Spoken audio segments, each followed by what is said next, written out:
Қайырлы күн баршаңызға, менің каналыма қош келдіңіздер. Бүгін сіздермен бір дайындағаннан сәтті шығатын пирожкилердің рецептісімен бөлісетін боламын.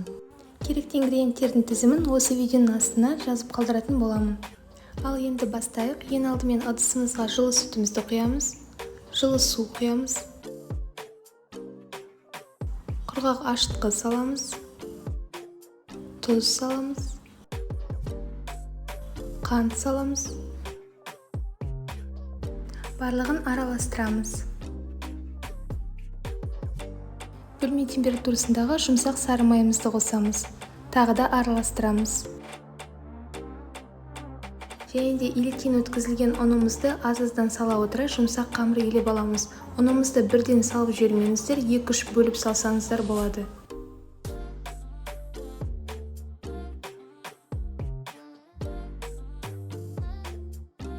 Және де айта кететін жайт, ашытқымыздың, яғни дрожжымыздың мерзімі өтпеген, жоғары сапада болғаны жақсы.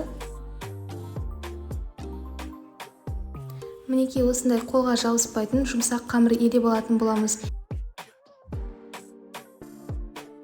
Енді қамырымыздың бетіне күнбағыс майын жағып шығатын боламыз. 1 шай қасық жақсаңыздар да болады.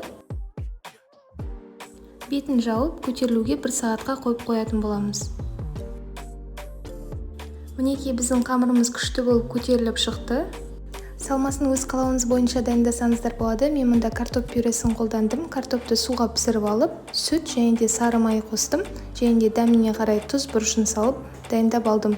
Ал енді қамырымызды бірнеше бөліктерге бөліп алатын боламыз. Видеода көрсетілгендей жайып, ішіне салмасын салып, түйіп шығатын боламыз. Жақсылап түйген кезде жақсылап бекітіп шығыңыздар, салмасы шығып кетпес үшін.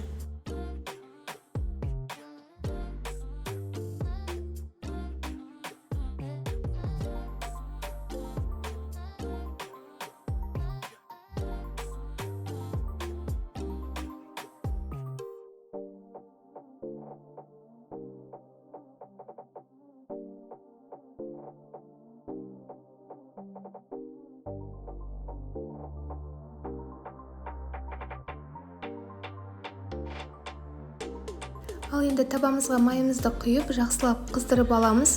Майымыз қызған соң орташа оттан сәл төмендеу отқа қойып пісіретін боламыз. Қатты отқа қоймаңыздар.